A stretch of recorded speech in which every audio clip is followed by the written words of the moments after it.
ha traído consigo una serie de noticias. Primero, todos conocemos de la detención del exministro Carlos Romero, ya está él tras las rejas, pero bueno, ahora está siendo investigado por pagar a Podemos.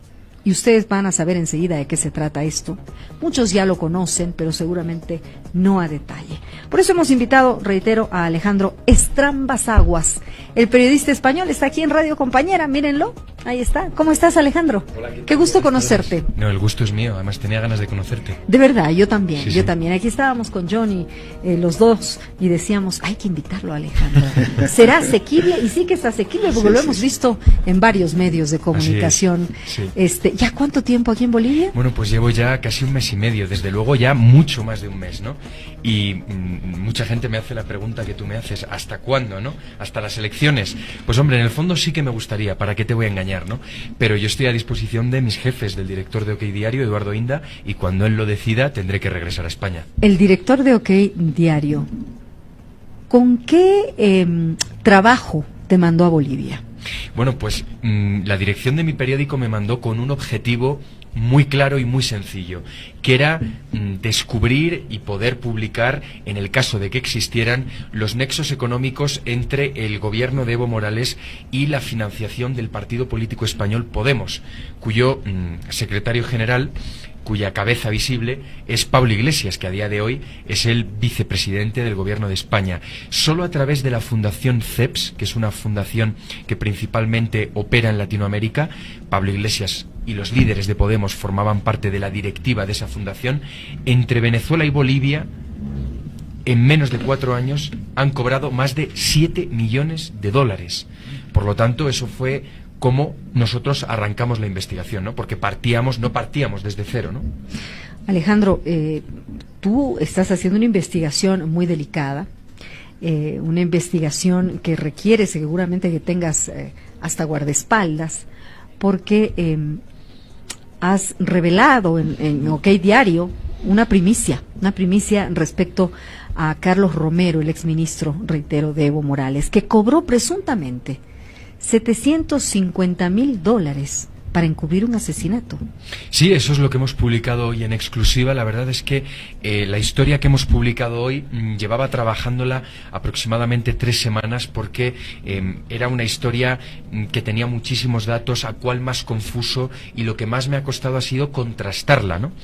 Llega a mi poder una denuncia que se realiza son 2 denuncias en realidad, una que se realiza a finales del mes de agosto y otra a mediados del mes de octubre, o sea, es decir, justo antes de que el gobierno de Evo Morales abandonara el poder, ¿no? Son 2 denuncias que se realizan ante el Ministerio de Gobierno, por aquel momento el ministro era Carlos Romero, y en donde se denunciaban con todo lujo de detalles y de pruebas, que yo creo que es lo más importante porque es lo que sostiene todas estas graves acusaciones, que el ministro de Gobierno, el exministro de Gobierno, Carlos Romero, había mantenido una relación sentimental con una mujer. Esta es la parte anecdótica, ¿no?, de la historia, porque verdaderamente eso da igual, pero que fruto de esa presunta relación amorosa había intermediado para que se le adjudicaran contratos a la empresa en la que ella trabajaba, en la empresa en la que ella era directiva, que era la CAMSE, una empresa que para vosotros no resulta para nada novedosa, porque es una historia esta muy similar a la de Gabriela Zapata, que descubrió el periodista Carlos Valverde. Eso fue la primera parte de la denuncia, ¿no?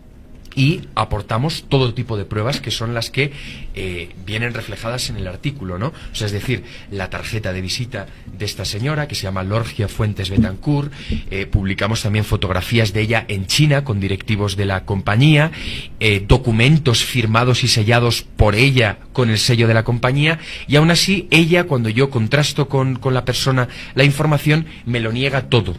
Absolutamente todo, y de hecho también incluimos su versión, como tiene que ser, en la primicia. Pero hoy la noticia ha cogido otra forma, me atrevería a decir muchísimo más grave, porque en esa denuncia, que por cierto lo hace una persona que a día de hoy ha sido considerada por el Ministerio de Justicia de Bolivia como testigo protegido, una parte de la denuncia relata que el exministro de Gobierno, Carlos Romero, cobró presuntamente $750,000 para encubrir un asesinato. ¿El asesinato de quién? De la hermanastra de la presunta amante de Carlos Romero. ¿Y con qué objetivo? Bueno, yo desconozco el motivo por el cual la presunta amante de Carlos Romero y su hermanastra se llevaban mal, y de la noche a la mañana apareció en mayo del año 2018 tirada en una cuneta en la zona de Mecapaca con un disparo en la cabeza. El objetivo de ese dinero siempre, según la denuncia y el relato del testigo protegido, era encubrir el asesinato, es decir, que nunca se llegara a investigar por parte de la policía. Y en el caso de que Carlos Romero hubiera cobrado esa cantidad de dinero, sin duda el efecto se cumplió, porque el asesinato jamás fue investigado. He tenido acceso al atestado policial y mismas fuentes que he consultado dentro de la policía, altos cargos que han revisado el atestado, han reconocido graves irregularidades en todo aquello, además de que nunca se ha investigado. Pero los primeros intentos que hubo de investigación están plagados de irregularidades. Solo por poner dos ejemplos: jamás se encontró el casquillo de la bala en el sitio, en el lugar donde se produjo el asesinato de esta mujer. No porque no lo encontraran, sino porque nunca jamás lo buscaron. Y en segundo lugar, uno de los policías se hizo con el móvil de la víctima, se lo guardó, y una semana después de encontrar el cadáver dijo: oye, que tengo aquí el móvil de la víctima, y jamás se analizó el móvil. Solo por poner dos ejemplos. Pero lo más grave del asunto es que el responsable de la FELCC en la zona sur en aquel momento, en el momento en el que quiso investigar estos hechos, fue retirado de su responsabilidad y ascendido, y a día de hoy es un alto cargo de la FELCC. Bueno, primero saludarte, Alejandro, qué gusto conocerte. Eres tan joven y hablas con tanta firmeza, y esa es la muestra más clara de un periodista convencido de lo que hace y de un buen investigador. Así es que vamos a ir dividiendo las cosas, ya que Casimira introdujo lo último que está en el comentario. Me gustaría escuchar también algunas ampliaciones sobre lo que se ha ido manifestando. Tú sabes que en periodismo hay que agarrar parte y contraparte. Anoche estuve observando la entrevista a la señora Lorgia Fuentes en Canal 13, la realizó Jimena Galarza. Aprovecho para felicitarla por el premio. Así es. Y en su momento tendremos... Está entrevistarla, Jimena, eso vamos a hacerlo aquí en Radio Compañera. Todavía no puede hablar, Johnny. Claro. Me ha pedido que le esperemos un poquito, pero Jimena está entre las 10 mujeres más influyentes del mundo y va a recibir en Estados Unidos uno de los premios y galardones más importantes que puede recibir un periodista, y en este caso una periodista, y bien merecido lo tiene. Claro que sí. Bueno, yo estuve observando esa entrevista, escuchando atentamente, y me gustaría que vayamos contrastando con lo que ella decía. Primero, ella niega que conoce a Carlos Romero. Entonces, pregunta, ¿cuáles son las pruebas que tú manejas para fundamentar que ella y él tenían una relación sentimental? Vamos a ver, en primer lugar, yo creo que lo más importante de todo este asunto es que yo no he hecho ninguna acusación. Yo lo que he hecho como periodista de investigación ha sido publicar una denuncia, nunca mejor dicho, unos hechos de gran gravedad, pero que durante varios meses ha sido ocultada. Porque en el momento en el que se reciben estas denuncias en el Ministerio de Gobierno, el funcionario que recoge las denuncias ha sido detenido hace 2 semanas y media, presuntamente por espiar a Arturo Murillo y por pasar la información de Arturo Murillo a Carlos Romero. Cuando yo acudo a contrastar la denuncia con el Ministerio de Gobierno, se enteran por mí de que existe y verifican que efectivamente el sello es real y que la denuncia no es fake. Partiendo de eso, yo no acuso a Lorgia Fuentes, la presunta amante de Carlos Romero, absolutamente de nada. Yo me hago eco de una denuncia y cuento con el lujo de haberme podido entrevistar en reiteradas ocasiones con la testigo protegido que denuncia estos hechos. Para yo darle credibilidad al asunto, le he tenido que exigir pruebas, y son pruebas que ella entre esta tarde y el lunes va a tener que presentar ante la Fiscalía.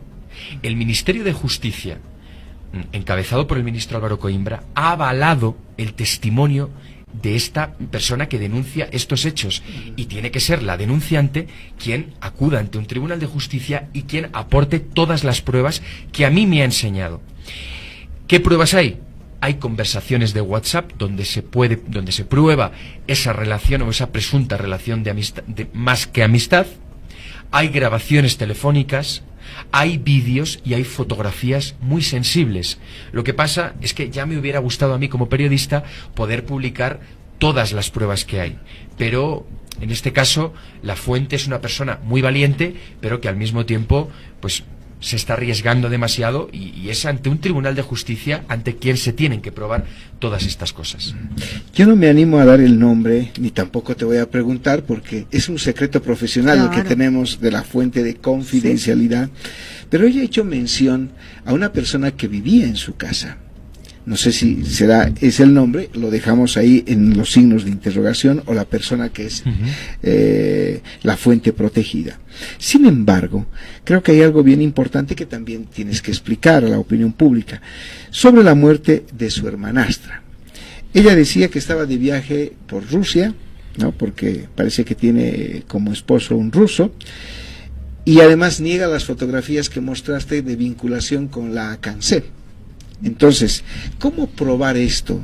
Porque ella inclusive mostró unas tarjetas personales donde está ahí con... Las mostramos nosotros antes. Exacto. Pero bueno. Y ella dice esto se podría haber fabricado. Perfectamente, ¿no? Entonces, así es.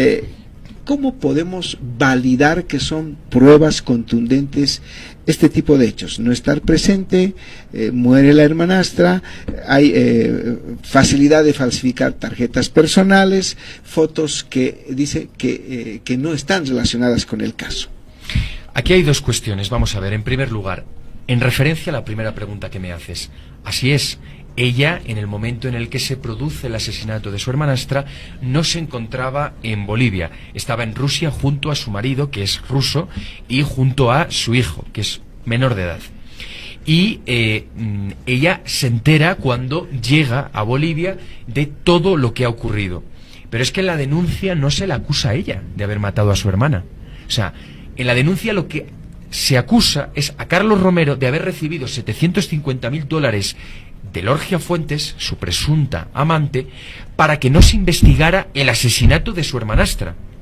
¿Por qué se produjo, o como consecuencia de qué se produjo el asesinato de su hermanastra? Según Lorgia Fuentes, se produjo un asalto, un intento de robo en su vivienda. Ese intento de robo, que sin duda fue tal, o sea, es decir, esto ocurrió, estaba orquestado por su hermanastra. Y, según las investigaciones, la hermanastra acudió al domicilio de Lorgia Fuentes acompañado de varias personas encapuchadas, robaron una caja fuerte y la otra la abrieron y se llevaron lo que había en el interior. Y a los 2 días de este hecho, la hermanastra aparece muerta en una cuneta. En cuanto a la segunda pregunta que me hacías, por supuesto que una tarjeta de visita se puede manipular, y hasta una fotografía. ¿Qué no se puede manipular a día de hoy? Se puede manipular cualquier prueba. Pero nosotros hemos publicado muchísimas más evidencias que van más allá de un simple documento gráfico. Voy a poner solo 2 ejemplos.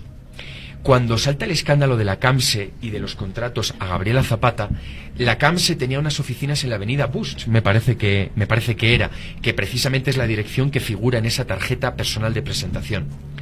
Y cierra esa oficina y se instala de manera clandestina en el 7º piso del edificio Gundiach, en la calle Reyes Ortiz, frente a la Plaza del Estudiante.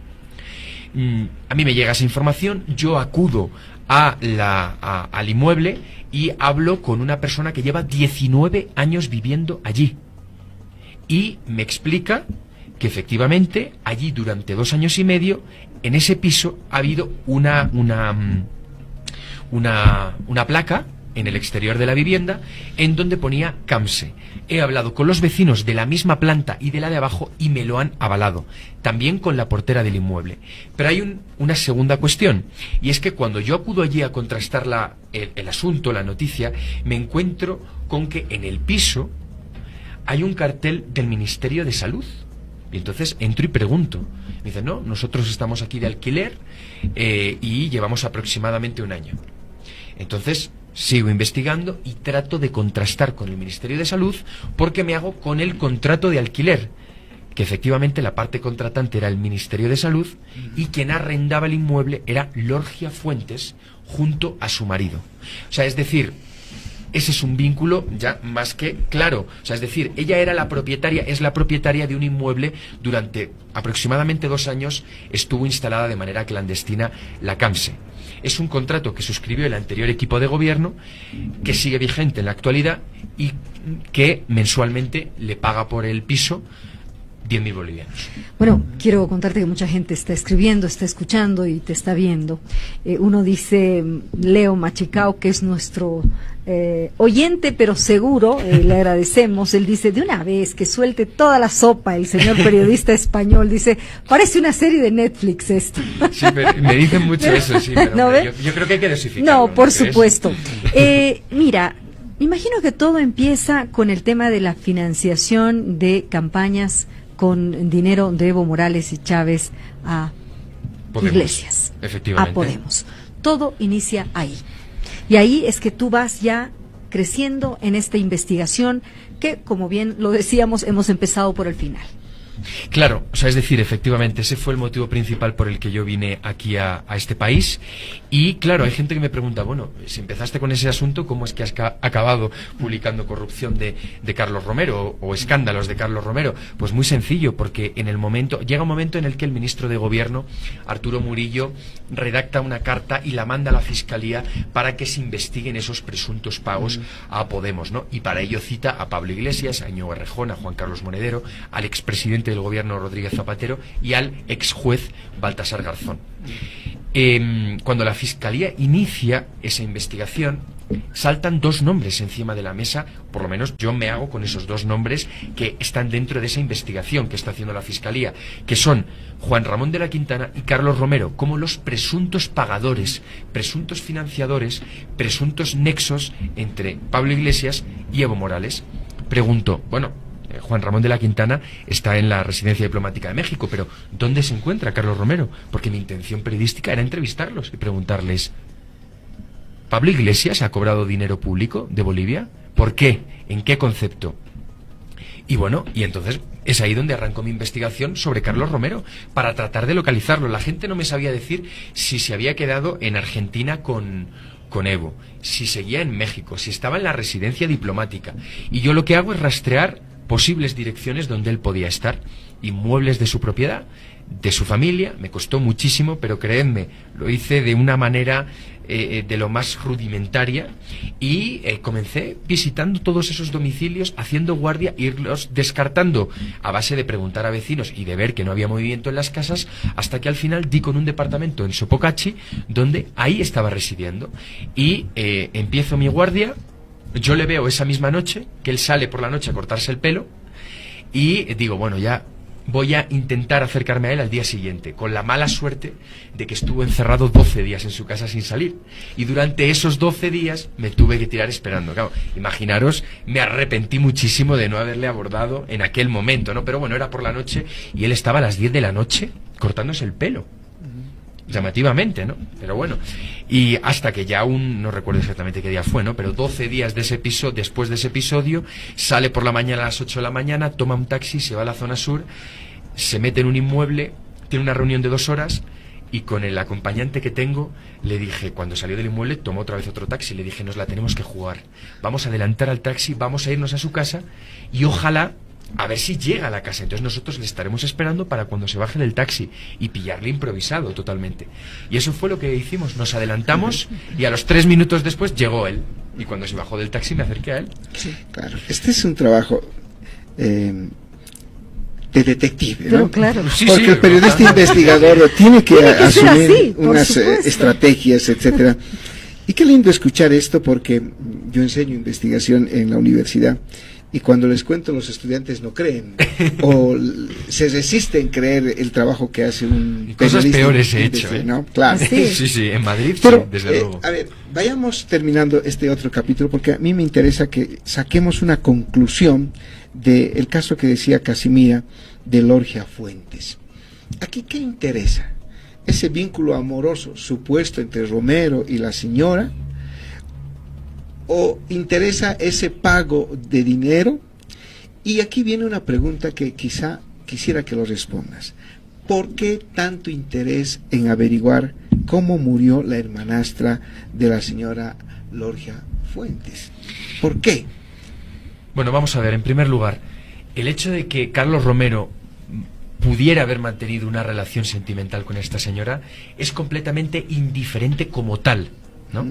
Pero yo creo que es relevante si se comprueba ante un tribunal de justicia que Carlos Romero intermedió para favorecer a la CAMSE, empresa donde presuntamente trabajaba Lorgia Fuentes, para que su presunta amante se beneficiara económicamente. Entonces, ahí ya sí que toma relevancia el hecho de que pudieran haber mantenido una relación sentimental, como ocurrió con Evo Morales y Gabriela Zapata.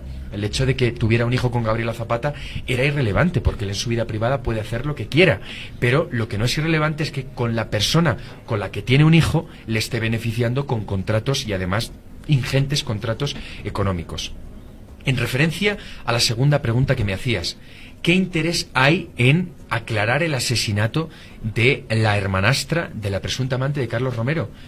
Pues vamos a ver, porque es una mujer que aparece asesinada en extrañas circunstancias y que ningún policía de este país lo ha investigado. Ninguno. Entonces, claro, hay que preguntarse, ¿por qué? ¿Quién ha dado la orden de que eso no se investigue y por qué? Según el testigo protegido, eso no se investigó porque se pagó $750.000 a Carlos Romero para que neutralizara a todo aquel que quisiera investigar eso. Y sin duda nunca se investigó. He tenido en mis manos el atestado policial. ¿Y el atestado policial sabéis en lo que se centra? En el robo a la vivienda. Pero nunca jamás se toma declaración a nadie por el asesinato de esta mujer. Ahora, una investigación nunca se concluye. Siempre hay hipótesis que van surgiendo. La hipótesis: ¿por qué tendrían que haberla matado a la hermanastra? ¿Qué sabía? ¿Qué conocía? ¿Qué tenía? ¿Qué robó? ¿Conoces algo? Mira, yo no creo que sea tanto que hayan pagado para matarla. No creo que haya sido así. O sea, yo creo que siempre según la denuncia, insisto, acaban con la vida de la hermanastra de la presunta amante de Carlos Romero por un motivo X que no nos que lo desconocemos. Pero aquí lo relevante es que el dinero presuntamente se paga para que no se investigue el asesinato. O sea, no se paga el dinero para hacerla morir y para no investigarlo. Acaba alguien con la vida de esta señora y se paga dinero para que jamás se investigue porque se ha acabado con la vida de esta señora. Tienes que seguir hasta el final con este caso, no cabe duda. A ver, el relator de la Organización de las Naciones Unidas se ha referido en las últimas horas a esta persecución política existente en Bolivia en el gobierno de la presidenta Yanine Áñez. Muchos dicen que es una cacería de brujas. ¿Cómo la ves tú? ¿Cómo ves este panorama como periodista que eres y español, además que vienes desde afuera con otra visión? Bueno, yo creo que sin duda no me cabe ninguna duda de que en Bolivia no se está realizando ninguna persecución política por el simple hecho de que se presume, o por lo menos yo presumo, que en todos los países democráticos no existen los presos políticos. O sea, es decir, yo esto lo veo con una perspectiva muy distinta porque en España tenemos en la cárcel a varios políticos catalanes que han incumplido la ley, que se han saltado la Constitución a la torera y que por ese motivo están en prisión. Y ellos, de cara al exterior, han vendido esa condena, y esa condena, sí, a su libertad, como que son presos políticos, ¿no? O sea, es decir, por lo tanto, yo creo que el término presos políticos se utiliza con un descaro absolutamente impresionante. Yo creo que las detenciones que se han producido a lo largo de todas estas semanas se han producido con una solidez presunta que tiene que ser ahora la justicia la que verdaderamente aclare estos temas. ¿Sabes, ¿no? qué te pregunta Silvia Gutiérrez? ¿Cómo responderías al plazo que te ha dado Carlos Romero para presentar las pruebas correspondientes? Pues mira, que yo soy periodista de investigación y yo me debo a mis jefes, ¿no? No me debo al abogado de un presunto delincuente que a día de hoy está encarcelado. Pero yo le respondo con otro ultimátum. Yo me puedo poner a su altura y decirle que si en 24 horas no me ha devuelto Carlos Romero mi acreditación como periodista, acudo a los tribunales y denuncio un robo. También puedo darle otro ultimátum y le puedo decir, si en 24 horas no se aclara por qué Carlos Romero, a través de su presunta amante, me está amenazando, también puedo acudir a los tribunales. Porque es que a mí a raíz de investigar todo este caso, me están llegando decenas de amenazas. La más gorda la he contado esta mañana en otro medio de comunicación. Se puso en contacto conmigo un personaje que no me dio ninguna explicación de cómo había conseguido mi número de teléfono boliviano. Y bueno, entró de una manera bastante atractiva, que era: reúnete conmigo que tengo las pruebas de la financiación del partido político Podemos. No hay una mejor forma de entrarme, ¿no? Y solicitaba una reunión conmigo a solas en un lugar que no fuera público. Lógicamente yo le digo que no voy a ir solo y que tiene que ser en un lugar público. Al final la persona esta cede y me cita en una plaza del barrio de Miraflores. Y acudo acompañado, porque claro, yo no sabía con quién me iba a ver. Y insiste en que me tiene que enseñar una documentación y me lleva hacia un domicilio, que desconozco si es de él o de quién era esa En casa. la zona de Miraflores también. Efectivamente, sí. Y bueno, me empieza a enseñar una documentación que nada tiene que ver con el caso de Pablo Iglesias. Me enseña un informe que supuestamente habla de una enfermedad mental que tiene Evo Morales, un informe sin sello, con faltas de ortografía, en fin, algo que no tenía ni pies ni cabeza. Y yo ya le digo: oye, yo he venido aquí a hablar de Pablo Iglesias, ¿no? Era lo que querías contarme. Y me vende la película de que él ha tenido acceso a una grabación de una llamada realizada a través de un teléfono satelital, en donde se escucha a Juan Ramón de la Quintana desde la Residencia Diplomática de México hablar con Evo Morales, y le dice textualmente: habla con Pablo Iglesias y que nos saque de aquí. Finalmente esa grabación, lógicamente este señor no la tenía, porque le digo: bueno, ¿qué quieres para darme la grabación? Me empieza a poner pegas por todos lados y yo salgo de la casa bastante desanimado, ¿no? Porque había perdido toda una mañana. Y al día siguiente, este hombre me manda una fotografía mía en un establecimiento público, una fotografía que había sido tomada de un monitor, de una cámara de seguridad. Y yo haciendo memoria diciendo: ¿dónde me ha tomado esta fotografía? Y ya llego a la conclusión de que esa fotografía había sido tomada en una juguetería. Cuando yo inicio la investigación sobre Lorgia Fuentes, lo primero que hago es acudir a su vivienda, en la zona sur de La Paz. Y entro en una juguetería y pregunto: oiga, estoy buscando la calle tal, número tal. Y me sale que es esto, pero estoy buscando un inmueble. Me dicen: sí, es que es aquí mismo, es aquí a la vuelta. Y me comentan que Lorgia Fuentes, la presunta amante de Carlos Romero, es la propietaria de esa juguetería. Es decir, el personaje este extraño me estaba mandando una captura de cuando yo entro a la juguetería de Lorgia Fuentes a preguntar dónde estaba la dirección. ¿Y sabéis cuándo cierro realmente el círculo de que todo esto está perfectamente orquestado por Lorgia Fuentes? Cuando ayer, en la entrevista que le hace en Jaque Mate Jimena Galarza, ella llevaba un taco de papeles, de vez en cuando enseñaba alguno, y cada vez que pasaba los papeles llega un momento en el que esa captura de fotografía estaba entre esos papeles. No la mostró, pero se la vio. Entonces, claro, es un hecho muy llamativo. Quisiéramos estar contigo toda la tarde. Juan Alberto dice: me gustaría que nos explique los documentos que publica en su medio. Los documentos que publica están fechados con el 5 de febrero del 2020. No sé dónde me perdí. Sí, bueno, vamos a ver. Los documentos que hemos publicado hoy en OK Diario son bastante diversos. Hemos publicado la tarjeta de presentación de Lorgia Fuentes como directiva de la CAMSE, fotografías de ella en China con los directivos de la CEMEC, que es una filial de la CAMSE. Hemos publicado un fragmento del testimonio del testigo protegido, que relata cómo Lorgia Fuentes, a su vez, a esta persona la dijo que contaba con el apoyo del exministro Carlos Romero para hacer desaparecer cadáveres, modificar flujos migratorios y crear de la nada certificados forenses y certificados de antecedentes penales. Y también los documentos a los que hacía referencia es un documento a raíz de nosotros publicar esta información. El Ministerio de Justicia se pone en contacto con la denunciante, la considera testigo protegido, la escucha, reciben las pruebas de todo el testimonio, y el ministro de Justicia decide redactar una denuncia de oficio y presentarla ante la Fiscalía. Se presentó ayer y son los documentos que hoy hemos publicado. Ya para ir concluyendo esta entrevista,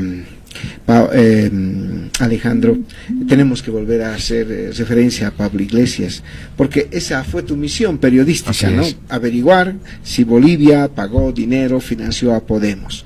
Conclusión de esta investigación: ¿se pagó o no se pagó? Pablo Iglesias cobró $7 millones entre Venezuela y Bolivia con la Fundación CEPS. Ese es un hecho que ya está absolutamente probado. Pablo Iglesias ha cobrado ingentes cantidades de dinero público de Venezuela a título personal. Está probado. Pablo Iglesias se ha beneficiado del dinero que cobró la consultora Neurona, que ha hecho campaña política de Podemos en España. Y yo sigo aquí porque continúo investigando, continúo tratando de localizar posibles pagos, si es que los hay, a Pablo Iglesias o a cualquiera de los miembros de su partido. Ahora, los ha habido. La pregunta inmediata es, ¿le han preguntado a Pablo Iglesias? ¿Tu periódico con sus investigadores han preguntado este tema a Pablo Iglesias? Pero es que Pablo Iglesias, cada vez que se ha publicado alguna información de Pablo Iglesias negativa, por ejemplo, en referencia a los pagos que ha recibido de narcodictaduras como la de Nicolás Maduro, él siempre las ha negado. Nosotros en OK Diario, por poner un ejemplo, publicamos que en el año 2014, en el momento en el que se estaba fundando el partido político Podemos, Pablo Iglesias recibió un pago de $250.000 del gobierno de Nicolás Maduro y lo cobró Pablo Iglesias a título individual, con su nombre y su apellido, en un banco en las Islas Vírgenes, en un paraíso fiscal. Él denunció a OK Diario y dijo que era todo mentira, porque él, cada vez que salta un escándalo sobre él, dice que todo es falso. Nos llevó ante los tribunales y una magistrada nos dio la razón y le condenó en costas. O sea, es decir, la información fue veraz, de interés público y absolutamente contrastada. Lo último, rapidito. Juan Alberto dice, ¿por qué recién el periodista dice que la hermana de Romero le quitó la credencial? ¿Por qué no lo dijo en su momento? Yo lo dije desde el primer día. Lo dije desde el primer día, lo que pasa es que no he querido llegar a más. He intentado hacerlo por las buenas y que me la devolviera la credencial, pero es que a día de hoy sigue sin devolverme mi credencial como periodista. Bueno, ¿hay alguien que te está pagando algún, no sé, político contrario al gobierno de Evo Morales, al del expresidente? Porque hay gente que dice, ¿por qué tanto interés de este periodista español si ni siquiera han llegado a entrevistar al personaje por el que están aquí, que es Iglesias? A mí me pagan todos los meses, me paga mi periódico, OK Diario. Todas las personas que están insinuando que a mí me ha mandado un partido político, que a mí me está financiando algún alto cargo del gobierno actual, lo hacen con el simple interés de desprestigiar mi trabajo. Yo estoy convencido que aquí ha habido muchos periodistas. Todos los periodistas que he conocido hasta ahora son grandes profesionales, que ya me gustaría a mí llegar a su talla profesional. Eso que quede bien claro. Pero también tengo claro que ha habido mucha gente que ha tratado de encontrar lo que yo he publicado y jamás lo ha hecho. Pero ¿sabes qué te dicen? Que periodistas como tú hacen falta en Bolivia. Bueno, eso es un halago demasiado exagerado, ¿no? Porque, en fin, yo soy muy joven y trato de aprender de los mejores profesionales. Eso va a ser cuando... Me queda mucho todavía, muchísimo. Seguro que sí. Ya van a ir surgiendo, que no se preocupe la gente. Pablo, Alejandro, para terminar, ese Pablo está ahí en mi mente, sí, no sale. Porque en verdad a mí me preocupa cómo ha cambiado el contexto político en España. Es decir, teniendo tanta referencia de lo que pasaba en Venezuela, en Bolivia, en Argentina, en propio Brasil con Lula, ¿por qué el electorado hoy da un vuelco en su concepción ideológica y apoya a Pablo Iglesias y su partido Podemos con semejantes denuncias? Pablo Iglesias y Podemos es el partido político que en menos tiempo ha conseguido más votos, pero también es el partido político que en menos tiempo ha conseguido perder más votos. Pablo Iglesias, cada vez que se presenta a las elecciones, pierde apoyo, pierde diputados. Aquí lo que ha ocurrido no es que la población española se haya dejado convencer por la ideología chavista y de Evo Morales que se está aplicando en España. No ha ocurrido eso. Lo que ha ocurrido es que tenemos un presidente del gobierno llamado Pedro Sánchez, que es el secretario general del Partido Socialista, que ha decidido seguir por todos los medios siendo presidente del gobierno de España.